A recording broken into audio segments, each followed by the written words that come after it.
님은 어떤 존재입니까? 이 뒤에 나오는 요즘 인기 있는 세상 어디에도 없는 착한 남자입니까? 송중기 보고 좋아서 성경이 어쩔 줄 모르는데 착한 남자이면 참 좋겠죠. 아니면 예수님은 우리에게 위대한 인생의 스승입니까? 아니면 나의 영원한 멘토에 불과한 분입니다. 이 질문에 대한 대답이 우리의 신앙의 현주소와 신앙의 좌표를 알려주는 것입니다. 우리가 이 세상 살면서 때로는 예기치 못한 놀라운 영적인 도약을 경험하기도 하고, 또 학문에 있어서 내가 풀지 못했던 난제를 푸는 그런 행운을 만끽하기도 하는 것입니다.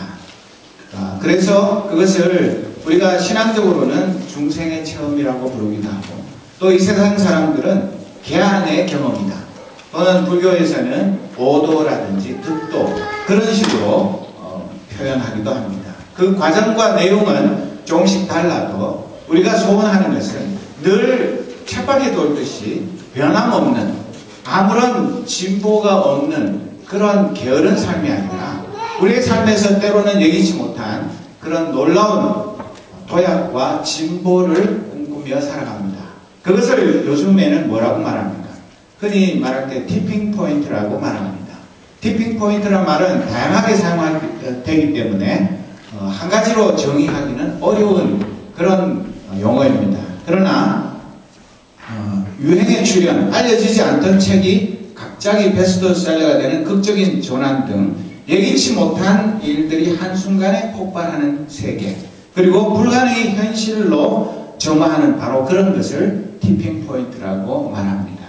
그래서 우리도 신앙생활을 몇 년을 했느냐, 얼마나 오래 했느냐가 중요한 것이 아니라 내 영적인 삶에 있어서 놀라운 도약과 성숙을 경험하기를 소원하는 것입니다. 그래서 오늘 읽은 본문에 나오는 베드로가 예수님의 질문에 대답하는 것, 이것은 그냥 우리가 책 읽듯이 읽어서 되는 것이 아니라 우리가 신앙의 눈으로 보면, 우리가 새삼스럽게 이 베드로의 놀라운 대답을 다시 한번 귀 기울이게 되면 우리는 놀라운 하나님의 은혜의 세계를 경험하게 되는 것입니다. 베드로가 예수님의 질문에 대해서 자기도 모르게 불쑥 대답해놓고 자기도 깜짝 놀래고 주위에 있는 다른 제자들도 베드로를 다시 한번 보게 되는 그런 경험을 하게 된 것입니다. 여러분, 이 시점이 언제냐면 예수님이 갈릴리 호수에서 고기 잡던 베드로, 밤새도록 고기 한 마리도 못 잡아서 낙심천만인 베드로에게 찾아가서 깊은 곳으로 가서 그물을 내리라 그렇게 말했을 때, 베드로가 예수님의 명령에 순종했을 때 배 두 척이 가라앉을 정도로 많은 고기를 잡고 나서 주님, 나를 떠나가십시오, 나는 죄인입니다, 그렇게 고백하고 예수님이 내가 너를 사람 낚는 어부가 되게 해주겠다 그렇게 말씀하셨을 때 모든 것을 다 버려두고 예수님의 뒤를 따랐습니다. 그렇게 한 지가 벌써 2년이 다 돼가는 그런 시점에 예수님과 그 제자들은 빌립보 가이사랴 지방에 도착한 것입니다. 빌립보 가이사랴 지방이 우리가 그냥 사진으로만 보면 자세히 잘 알 수가 없지만 그래도 머릿속으로 상상하는 것보다는 나은데, 지금 이 표현만 보아도 빌립보 가이사랴 지방이 얼마나 옛날에 화려한 문명을 자랑하고 또 우상 숭배의 본거지였는가 하는 것을 알 수 있는 것입니다. 이 헤롯 대왕이 죽자 그의 아들인 헤롯 빌립이 이 빌립보 가이사랴 지방을 물려받았습니다. 그래서 그 헤롯 빌립은 이곳을 더욱 크게 확장하고 자기 자신의 이름과 로마 황제인 가이사 아구스투스의 이름을 두 개를 합쳐가지고 가이사랴 빌립보라고 이름을 고쳐서 부르게 된 것입니다. 이곳에서는 가나안 시대에는 바알신을 숭배했고, 또 그 이후에 그리스 문명이 들어오고 난 후에는 판신, 그 목동의 신, 판신을 숭배했고, 그리고 이 헤롯 빌립이 있기 이전에 자기 아버지 헤롯 대왕이 BC 19년에 로마 황제 아우구스투스를 위한 신전을 지어서 아우구스투스 황제를 하나님처럼 숭배하는 그런 것이 바로 이 가이사라 빌립보인 것입니다. 거기에 예수님이 도착해서 제자들에게 이런 질문을 하게 된 것은 너희들이 섬겨야 할 당신이 누구냐? 지금 전 세계를 지배하는 로마의 황제냐? 아니면 나냐? 하는 것을 분명히 할 것을 요구하는 그런 질문을 던진 것입니다. 그래서 예수님은 제자들에게 이 세상 사람들이 나를 도대체 누구라고 하느냐? 그것을 물어보았습니다. 여러분, 요즘 이 세상 사람들은 예수님을 누구라고 그럽니까? 인류의 위대한 스승, 4대 성인, 아주 훌륭한 예언자, 그렇게 생각하는 사람도 많습니다. 그리고 이 인류의 도덕 선생님, 그렇게 생각하는 사람들도 있지만, 그때 당시 예수님의 그 제자들이 한 대답은 세례자 요한, 이미 헤롯에게 못베어 순교당한 세례자 요한이 부활했다. 또는 오리라고 예언했던 엘리야 선지자가 왔다. 또 어떤 사람들은 예레미야 선지자가 다시 살아나가지고 예수님으로 나타난 것이다. 아니면 구약에 나오던 위대한 선지자 중에 한 명이 예수님으로 나타난 것이다. 그렇게 말합니다 하고 예수님에게 말씀을 드렸습니다. 그랬을 때 그러면 너희들은 나를 누구라고 하느냐? 그렇게 물으셨습니다.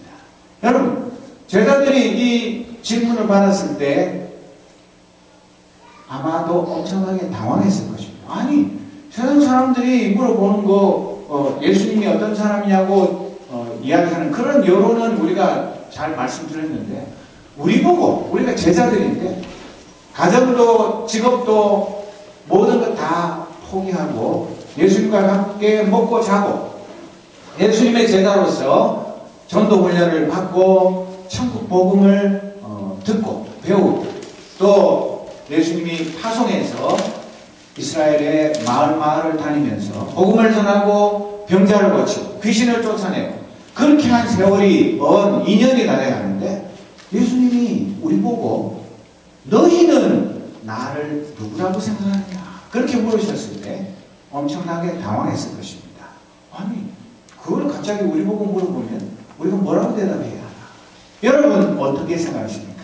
여러분 50년, 60년, 70년 예수 믿은 분도 있고 이제 교회 나온 지 몇 주 안 되는 그런 식으로도 있지만 여러분들이 생각하는 예수님은 어떤 분이십니까?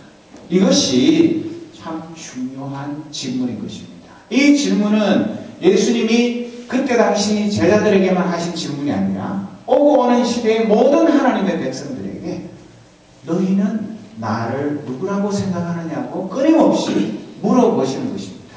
그래서 이 질문에 정직하게 대답을 해야 하는 것입니다.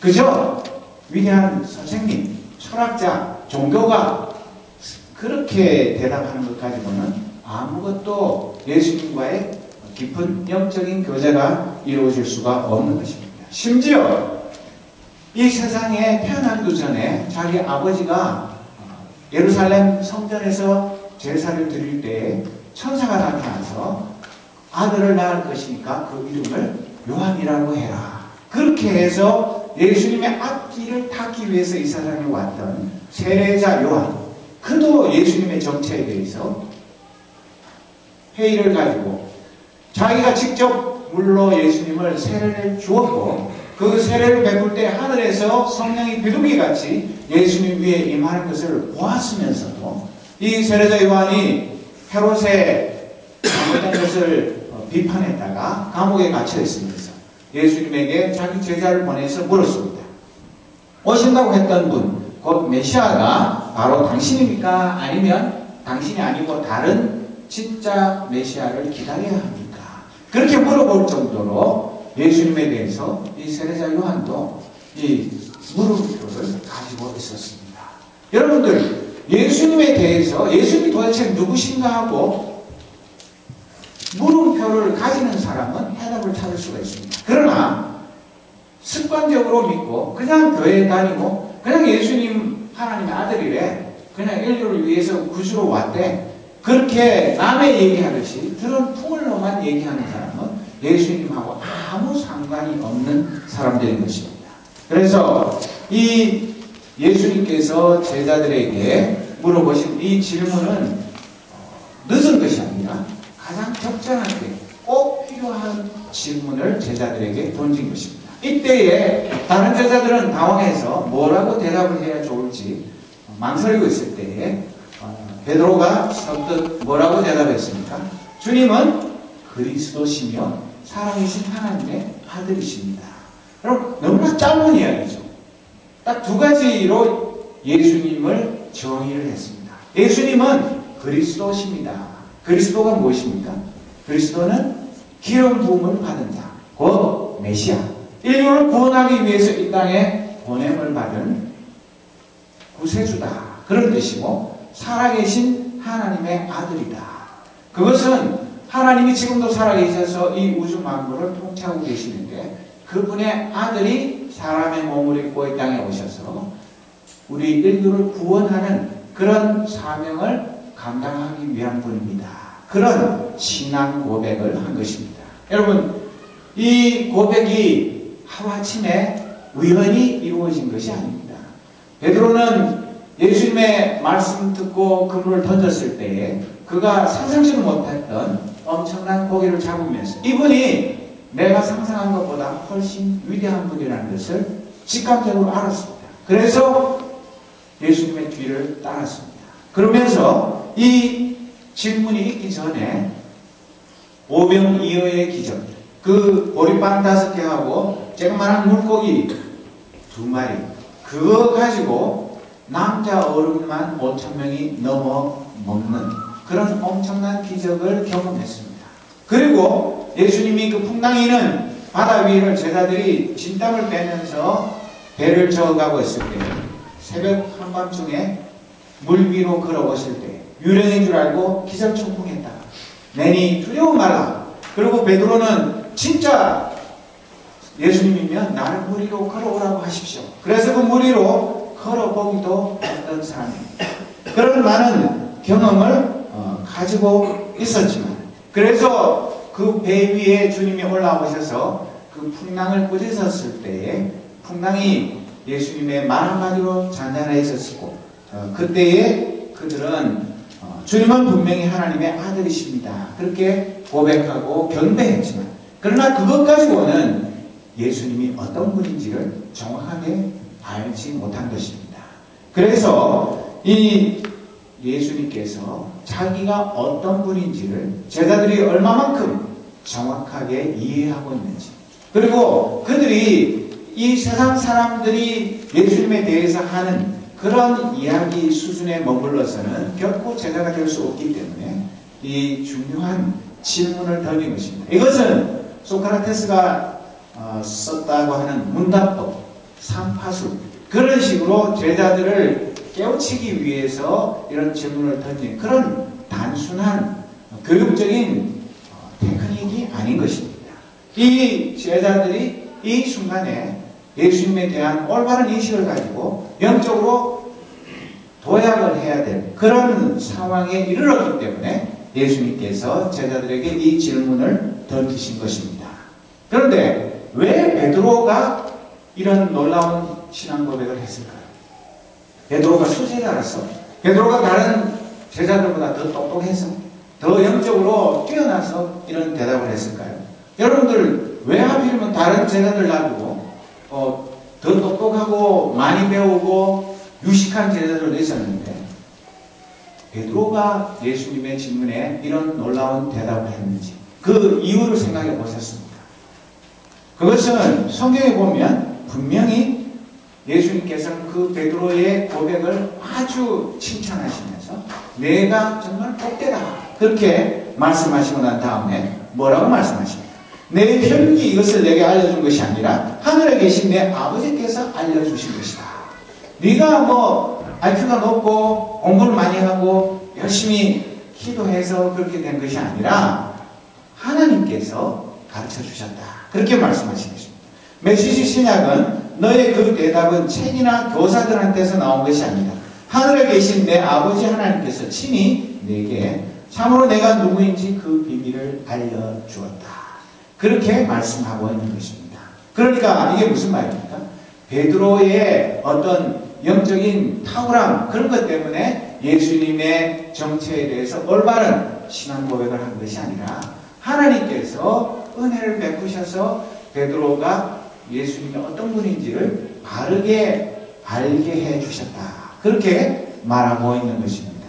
또 한 가지 베드로가 이렇게 고백하게 된 것은 누가복음 9장에 보면 뭐라고 기록이 됐냐면 예수님께서 이렇게 질문하게 될 때에 혼자서 조용히 기도하고 계시다가 제자들이 가까이 오니까 제자들에게 두 가지 질문을 던졌다고 기록되어 있습니다. 그 말은 무엇이냐면 예수님께서 제자들의 영적인 개안을 위해서, 영적인 성숙을 위해서 기도한 그 기도의 응답으로 하나님께서 베드로에게 이런 지혜를 주셔서 깨닫게 하신 것, 그것을 고백한 것이라는 것을 가르쳐 주는 것입니다. 여러분, 우리가 아무리 신앙생활을 오래 한다고 해서 교회에서 열심히 봉사한다고 해서 예수님이 어떤 분인지에 대해서 정확하게 아는 것은 아닙니다. 성경을 물론 많이 읽어야 되고 기도도 해야 되고 예배도 참석해야 되고 봉사도 해야 되고 다른 많은 것들을 해야 하지만 그것 가지고 그렇게 한다고 해서 예수님이 어떤 분인지를 바르게 깨닫는 것은 결코 아닙니다. 그리고 이 예수님을 이해하기 위해서 신학 공부를 해가지고 신학 박사가 된다고 해서 목사가 된다고 해서 예수님이 어떤 분인지 자동으로 박사가 되고 목사가 되면 다 알게 되는 거, 그런 거 절대로 아닙니다. 이것은 예수님과의 깊은 인격적인 관계의 문제인 것입니다. 책을 아무리 많이 읽고 아무리 열심히 봉사를 한다고 해서 그것이 우리와 예수님과의 올바른 관계를 보증하는 그런 보증수표가 아니라는 것입니다. 그렇기 때문에 많은 사람들이 예수님을 열심히 믿고 따르고 섬긴다고 하면서도 요즘 그 많은 사람들처럼 예사모, 예수님을 사모하는 사람들의 모임, 예사모 회원들은 많은데 예수님의 제자들은 그렇게 많지가 않습니다. 이것이 문제인 것입니다. 교회 안에서조차도, 교회의 중요한 일꾼들조차도 예수님과 자기와의 올바른 영적인 관계를 맺지 못하고 예수님이 어떤 분인지를 제대로 고백하지 못하면서 그냥 습관적으로 내가 교회에 무엇이니까 주말 되면 잘 차려입고 교회 와서 예배 참석하고 봉사하고 또 사회 나가면 목사, 장로, 집사 그런 직분으로 이름은 불리는데 실제로는 예수님에 대한 하나의 팬이지 예수님의 진정한 제자는 아닌 그런 관계를 가지고 자기가 예수님의 제자로 착각하는 그런 사람들이 너무나 많다는 것입니다. 여러분, 이 시간에 나에게 스스로 한번 질문해 보십시오. 예수님이 너는 나를 무엇이라고 생각하느냐? 너하고 나하고 무슨 상관이 있냐? 네가 생각할 때 나는 너에게 도대체 어떤 의미고 어떤 존재이냐? 그렇게 물어볼 때 여러분들 뭐라고 대답하시겠습니까? 그것을 깊이 생각해 보아야 하는 것입니다. 그리고 예수님은 베드로에게 칭찬하고 그리고 이 놀라운 지혜를 주신 것은 하나님 아버지라고 말씀하고 난 후에 이어서 뭐라고 말합니까? 예수님께서는 이 신앙 고백 위에 예수님이 머릿돌이 되시는 교회를 지을 것이니 지옥의 문이 이것을 이기지 못할 것이다.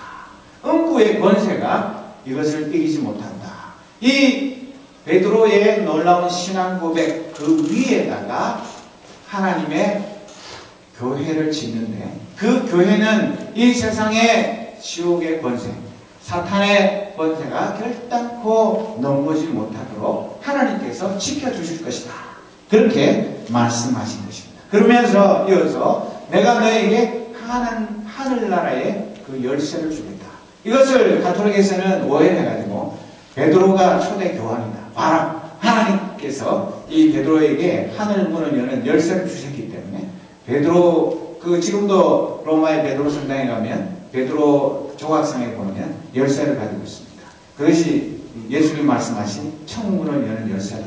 그렇게 엉뚱한 해석을 하는데 전혀 그런 것은 아니고 이 땅 위에서 이런 예수님에 대한 올바른 신앙 고백을 하고 예수님의 제자로 사는 사람들의 공동체인 이 교회를 이 세상에 어떤 지옥의 권세도 넘보지 못하고 무너뜨리지 못하고 그들이 하나님을 위해서 예수님의 이름으로 행하는 모든 것들을 능력 주셔서 다 이루어 주시겠다.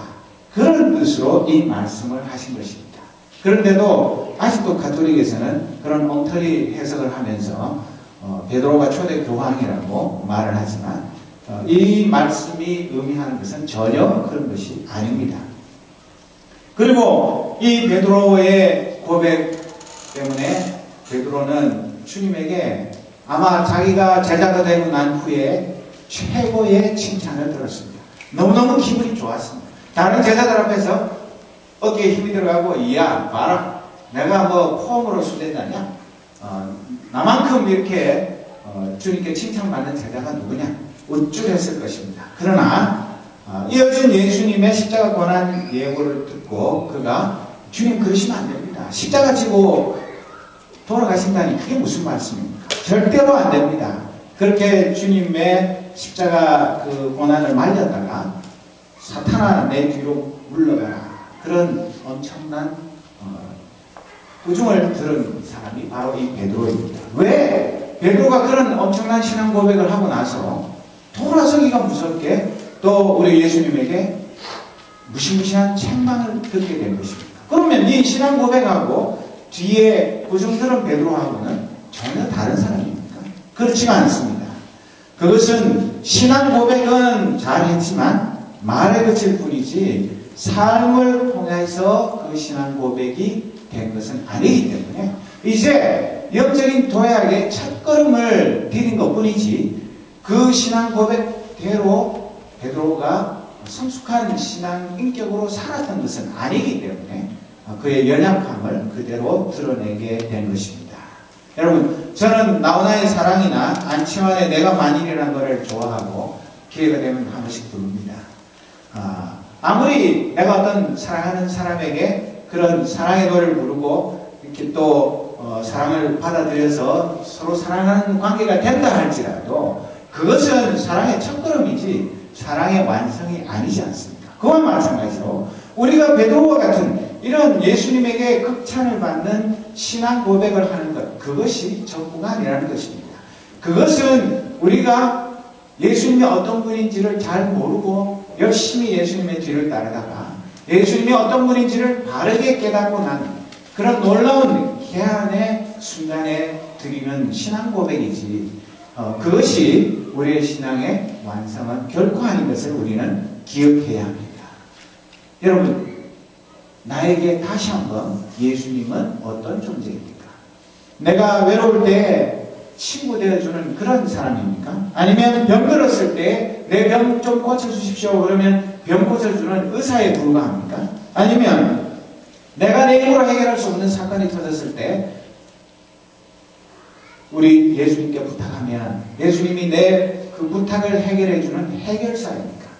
우리 주님이 나에게 도대체 어떤 존재입니까? 주님은 나를 위해서 주님의 목숨을 버리셨습니다. 자존심을 버리셨습니다. 명예도 버리셨습니다. 안락한 삶도 버리셨습니다.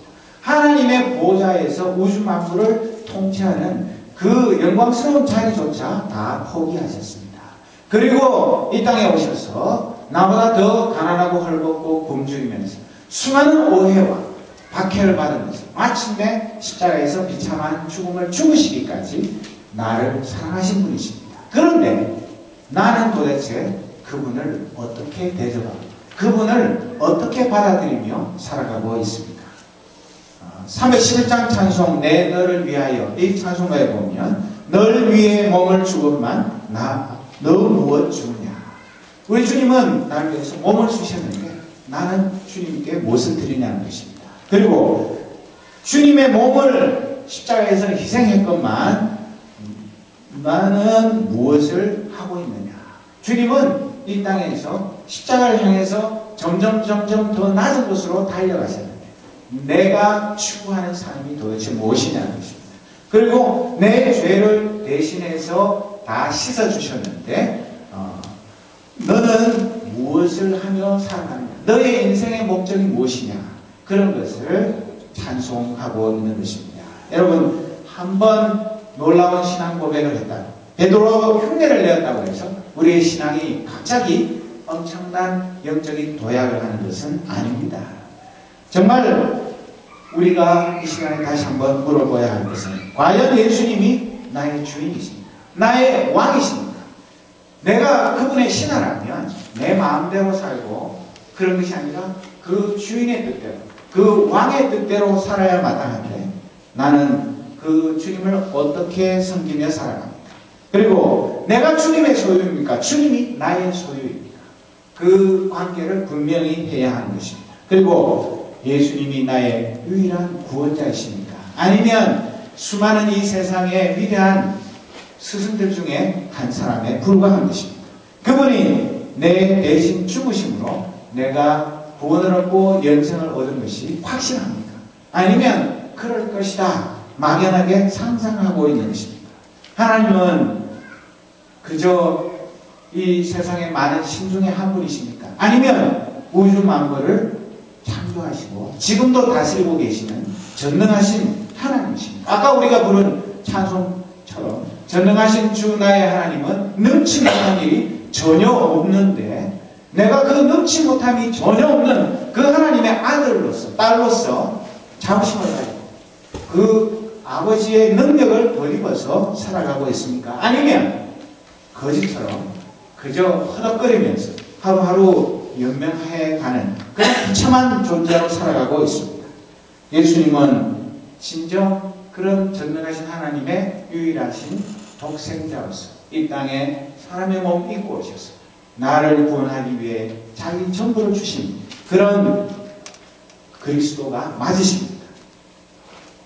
이런 질문에 우리가 정직하게 대답하고 우리가 진정 베드로처럼 어느 상황에서 누구 앞에서 나 자신 있게 예수님은 그리스도시요 살아계신 하나님의 아들이십니다, 그렇게 말로만 고백한 것이 아니라 내 삶 전부를 통해서 그런 신앙 고백을 할 수 있을 때 그때에서야 비로소 우리는 예수님의 제자로서 하나님의 아들, 딸로서 이 세상에서 거듭난 자로서 떳떳하게 살아갈 수 있는 것입니다. 그렇게 된다면 우리가 가는 곳마다 그것이 강의실이든 연구실이든 직장이든 이 사회의 어느 한 부분이든 우리의 가정이든 간에 내 삶에 놀라운 변화가 있을 것입니다.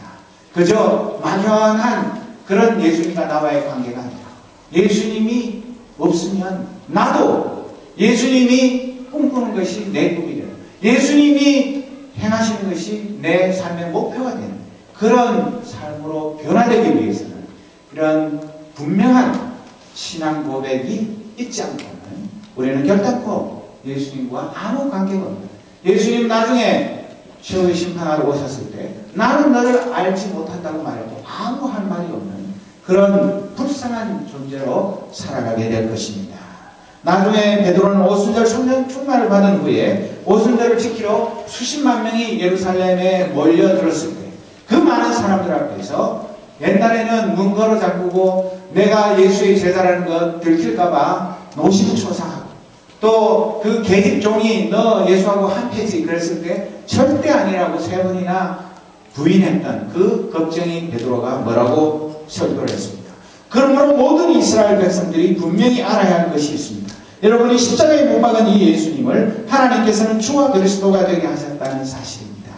이렇게 당당하게 신앙 고백을 담아서 외쳤을 때에 그 설교를 듣고 하루에 5,000명이 회개하고 하나님 앞에 돌아오는 그런 엄청난 역사가 일어나는 것입니다. 여러분, 왜 이때 예수님 앞에서 고백한 그 신앙 고백이나 예루살렘 많은 사람들 앞에서 설교한 내용은 똑같은데 왜 그때는 아무런 열매가 없었고 이때는 하루에 3,000명, 5,000명 이런 수많은 사람들이 예수를 믿고 하나님 앞에 돌아오는 그런 역사가 일어났습니다. 그것은 신앙 고백이라는 것은 말로 하는 것이 아니라 성령의 충만함, 내 삶을 통해서 고백하는 것만이 진실하고 그것만이 진정한 성령의 열매를 맺는 것을 우리에게 가르쳐 주는 것입니다. 사랑하는 믿음의 식구 여러분, 진정 우리 주님은 이 시간에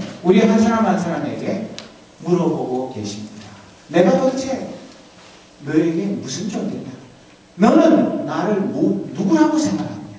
나를 누구라고 섬기며 나의 제자라고 이름을 붙이느냐?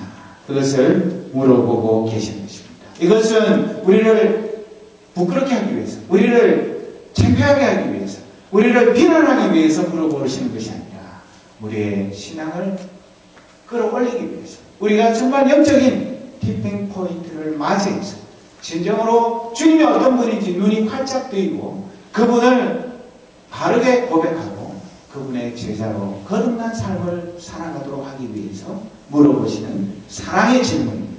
이 사랑의 질문을 회피하지 말고 이 질문 앞에 정직하게, 그렇습니다, 주님은 진정 나의 그리스도이시며 사랑이신 하나님의 아들이십니다. 내가 이것을 입술로만이 아니라 내 삶으로 고백하는 예수님의 제자가 되겠습니다.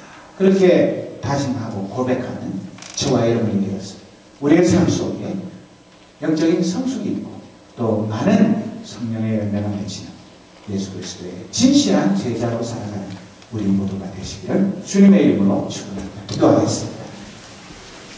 하나님